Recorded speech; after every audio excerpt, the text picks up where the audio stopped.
سلام، امیدوارم که حالا همگیتون عالی باشه. میتونم تو این چند روز اصلا دل خوشی ازم ندارین.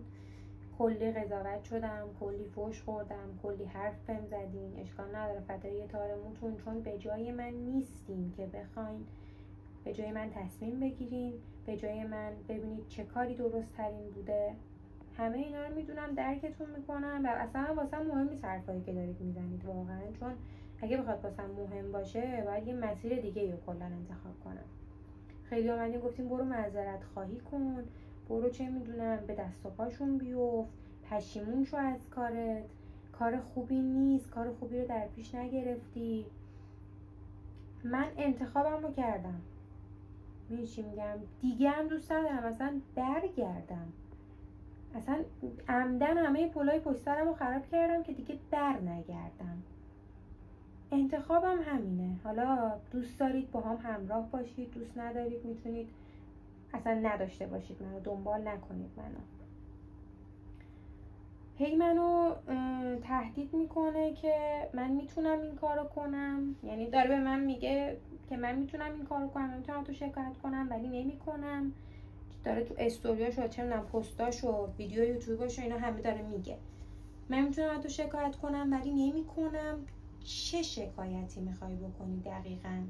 وقتی با رضایت کامل اومدی همه چی تو به نام من زدی، دقیقاً چه شکایتی میخوای بری مثلا بگی من با رضایت کامل به نام زدم، الان میخوام برگردونم اموالمو؟ تموم شد، زدی، باید خدافظی کنی با اموالت واقعاً. حالا یه ماشین و 2 تا خونه و زمین و فلان و بیسار و اینا باید خدافظی کنی، باید از صفر شروع کنی.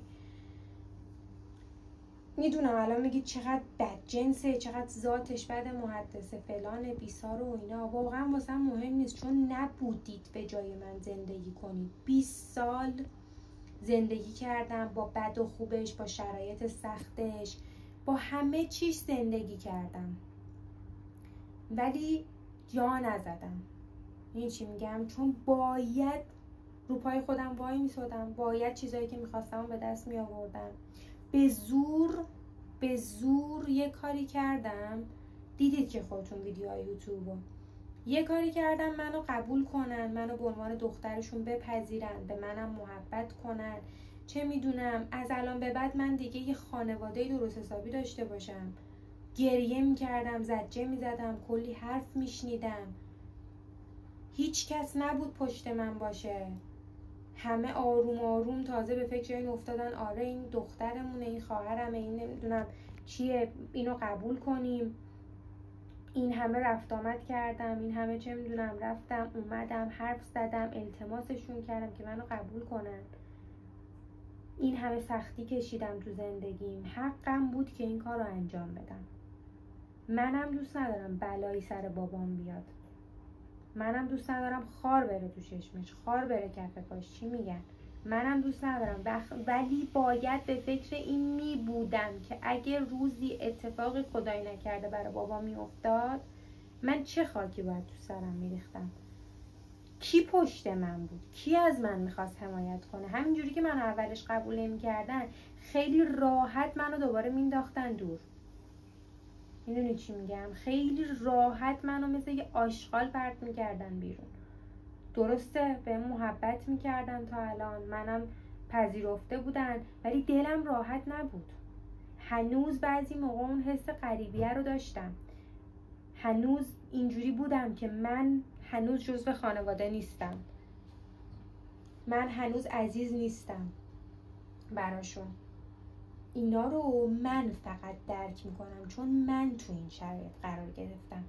اینا رو شما نوعی که دارین پشت دوربین نگاه میکنید و نمیتونید همه ی روزای سخت منو ببینید.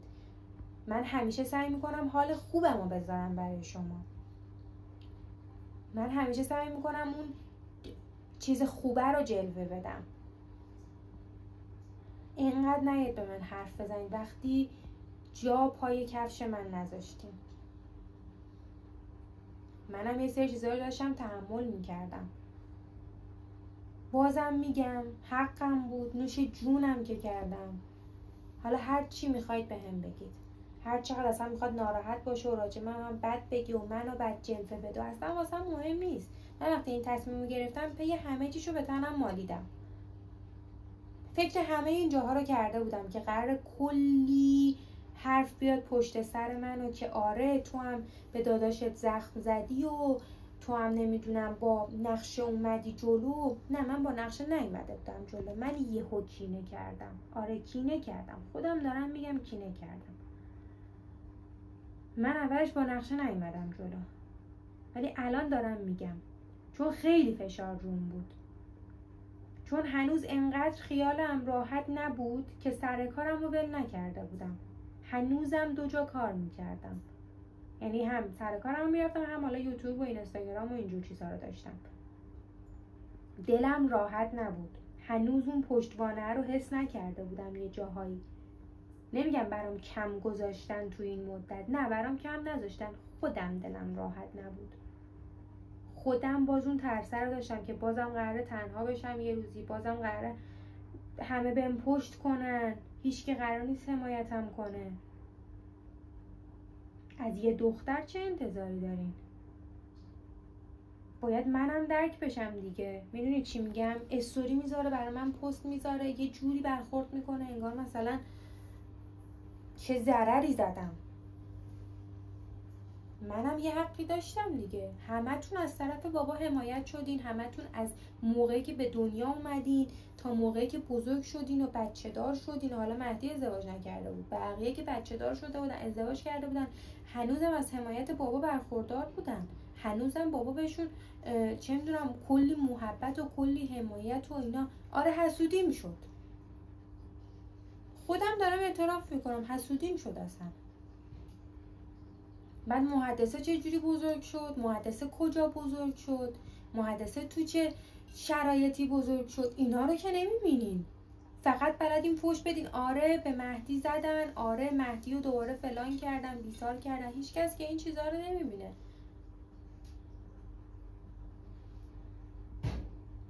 هی میخوام یه سری حرفا رو نزنم، هی میخوام خودم محکم نشون بدم. نمیشه، نمیذارین. نباید پخش میکردی، نباید منتشر میکردی، ولی حالا که کردی منم تا آخرش میرم. فکر نکن من کم میارم، نه من کم نمیارم،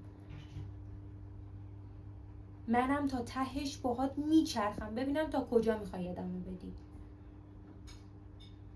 هر چی میخواید بهم بگید، دیگه صحبتی ندارم. گفتم منم حرفای دلم رو بزنم. اگه دوست داشتید میشنوید، اگه دوست نداشتید خیلی راحت ردش میکنید. ببینیم که چی پیش میاد دیگه. همچنان هستم پیشتون، ببینیم که چه اتفاقی قراره بیفته. قراره چه تهدیدایی بشم، قراره چه بلاهایی سرم بیاد. حالا الان رو اون حالته که من هنوزم دلم نمیدونم نرم نمیشه که بخوام فلان حرکت رو بزنم. من میتونم خیلی کار کنم. آره تو پسری همه کاری میتونی بکنی، منم پی همه چیشو به تنم مالیدم. هر کاری دوست داری بکن، اصلا بیا منو پیدا کن، بیا منو بکش، بیا دعوا کن، بیا شکایت کن ازم، هر کاری دوست داری بکن.